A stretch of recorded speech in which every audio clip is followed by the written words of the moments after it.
यदि जादू टोना किया गया है, किसी पर यदि तंत्र विद्या का उपयोग किया गया है, तो इसकी पहचान क्या किया जा सकता है? हाँ हाँ, इसकी पहचान किया जाता है। जिसके ऊपर जादू टोना किया जाता है उसका सबसे पहले तो अघोरियों के बारे में कहा जाता है कि वो जो मुर्दे जलाया जाता है उनका वो मांस खाते हैं। इस बात में कितनी सच्चाई है? नमस्कार दोस्तों, स्वागत है आपका हमारे चैनल रुद्रम आई में। आज हमारे साथ एक महाराज जी हैं। महाराज जी ये झारखंड के बासुकीनाथ धाम के 500 मीटर दूरी पर स्थित एक माँ तारा का मंदिर है, माँ काली का मंदिर है। इस मंदिर के ये पुजारी हैं, साधक हैं, साधना करते हैं यहाँ पे। महाराज जी से आज बात करेंगे, जानेंगे अपने धर्म के बारे में, अपने संस्कृति के बारे में, सनातन संस्कृति के बारे में जानेंगे और इनसे कुछ सवाल जवाब रहेगा। महाराज जी से बात करते हैं। महाराज जी से सबसे पहले महाराज जी सवाल है कि माँ काली को तंत्र विद्या का, जादू टोना का माता कहा जाता है।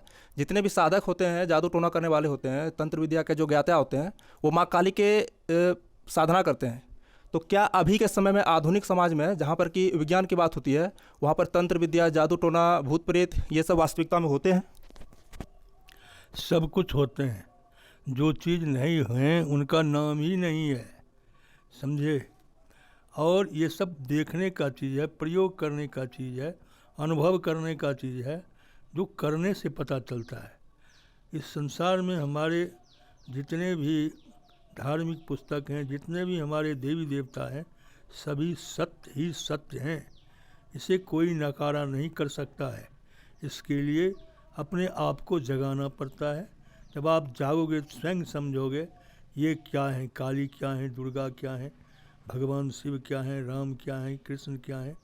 ये सब कुछ अपने आप में ही देखने में पता चलेगा। ऐसे लोग किताब से बहुत कुछ करते हैं लेकिन उससे कुछ नहीं होता है।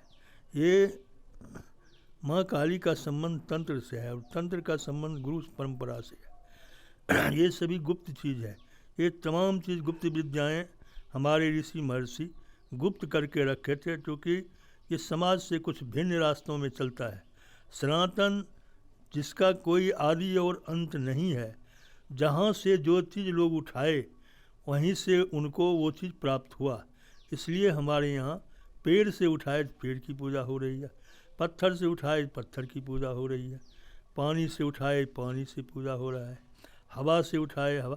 पंच तत्व का तो पूजा होता ही है और सब चीज़ का पूजा होता है। प्रकृति में जितने भी दृश्य और दृश्य चीज़ हैं, सनातन सबका पूजा करता है। अच्छा महाराज जी, किसी पर यदि जादू टोना किया गया है, किसी पर यदि तंत्र विद्या का उपयोग किया गया है, तो इसकी पहचान क्या किया जा सकता है? हाँ, उसके आँख को देखो।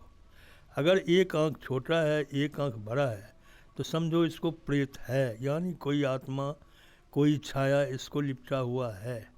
अगर कंधे भारी हो रहे हैं तब भी होता है ऐसी बात, लेकिन ये ज़्यादातर मातृशक्तियों में ही पाया जाता है। इसका कारण है 90% मातृशक्ति कोई है ही नहीं।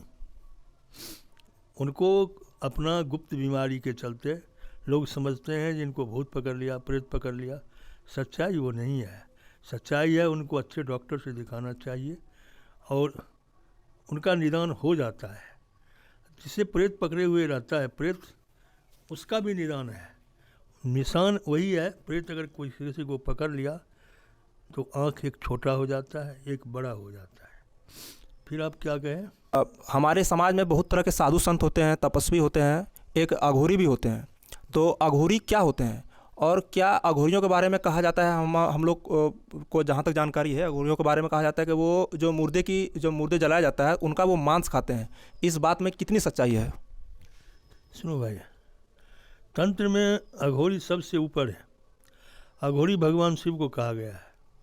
अघोर जिनमें कोई विरोध नहीं है, जिसके लिए गंदगी कोई चीज़ नहीं है, अच्छी कोई चीज़ नहीं है, बुरा कोई चीज़ नहीं है, सुंदर कोई चीज़ नहीं है, सब उनके लिए बराबर है। वह अघोर होते हैं। अघोर शायद ही मिलते हैं। अघोरी लोग जो कहते हैं हम अघोरी हैं, अघोरी कभी नहीं कहते हैं कि हम अघोरी हैं। उनके कार्यशैली से पता चलता है कि वो अघोरी हैं। अघोरी कभी मांग नहीं सकता है, अघोरी छीनता है, अघोरी लेता है। अघोरी कभी हाथ नहीं पसारता है। अघोरी जब जाता है कहीं तो कहता है लाओ, देना पड़ेगा और देना पड़ता है। लेकिन वैसे अघोरी हैं नहीं। ये लोग कुछ जानते हैं, कुछ नहीं जानते हैं। कोई खप्पड़ टांग लिए, कोई कुछ कर दिए, बदनाम। तो अघोरी मांस तो खाता ही है। जिसके लिए कोई चीज़ सब कुछ बराबर ही है, उसके लिए क्या लाश, क्या बिना लाश, क्या फल, वो सबको एक ही चीज़ समझते हैं। अघोरियों को समझना इतना आसान नहीं है जितना लोग बोलते हैं। बहुत हम देखे हैं यूट्यूब पर, बहुत आ रहा है ये अघोरी वो अघोरी।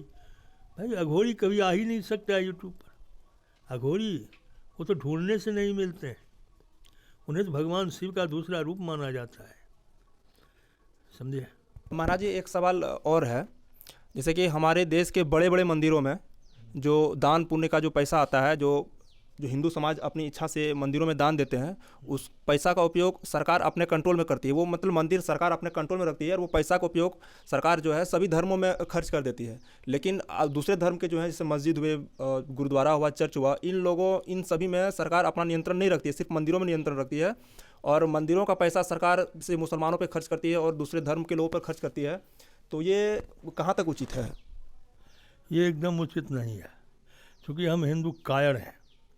ये कायरता के चलते हमारे सब कुछ छीन लिए जाते हैं। और पहले जितने कांग्रेसी राज्य था वो सभी मुसलमान समर्थक, ईसाई समर्थक थे। उनके लिए तो हम लोग थे ही कुछ नहीं, हैं ही कुछ नहीं। आज आप रोज़ देख रहे हो। तो उन लोगों का ये अपना था, जो हिंदू यहाँ बहुल क्षेत्र है, हिंदू दान करने में तो सबसे आगे रहते ही हैं। पहले ये बात नहीं होता था, लेकिन अब सारी चीज़ सरकार ले लिए। क्योंकि हम बोल नहीं सकते, हम आवाज़ उठा नहीं सकते हैं। मुसलमान के साथ कुछ होगा लाखों में उतर जाएंगे। हिंदू 100 भी जाना पसंद नहीं करता है, मंदिर जाना ही पसंद नहीं करता है। तो जब तक हम कायर बने रहेंगे, जब तक हम उठेंगे नहीं, तब तक कुछ नहीं होगा। एक सवाल है कि मंदिरों में आजकल साईं बाबा का मूर्ति स्थापित किया जा रहा है, जबकि साईं बाबा तो शायद कोई भगवान नहीं थे। तो आजकल हमारे सनातन धर्म में, हिंदू धर्म में इतने देवी देवता हैं, शक्तिशाली देवी देवता हैं, उनका पूजा ना करके, उनका साधना ना करके साईं बाबा के पीछे लोग पागल हैं। जब पागल है तो क्या कहेंगे? पहले ही आप कह रहे हैं वो पागल है, तो जो रख रहा है वो पागल है। उसे समझदारी ही नहीं है क्या करना है नहीं करना। यहाँ है अभी देखो अर्थ का युग है, लोग सोचता है तुरंत करोड़पति कैसे बने। तो उनको ये कहा जाता है अगर साईं बाबा की पूजा करोगे तुरंत करोड़पति बन जाओगे। हो गया, एक ही होड़ है, एक हवा चल गया। और इसके पीछे बड़े बड़े एजेंट लगे हुए हैं, विदेशी एजेंट लगे हुए हैं। सनातन धर्म को कैसे ख़त्म किया जाए, तो अपने से ही अपने काटे जाते हैं। इसलिए ये सब हो रहा है। मतलब साईं बाबा कोई भगवान नहीं थे? अरे नहीं, भगवान क्या रहेगा। हम तो जिसके यहाँ देखे साईं बाबा की फ़ोटो, सबको हटवाए, सब बर्बाद हो गया, सब कंगाल हो गया, सब भिखमंगा हो गया। कोई उसका सबसे बड़ा उपासक था, वो भी जेल में 14 साल की सज़ा काट रहा है।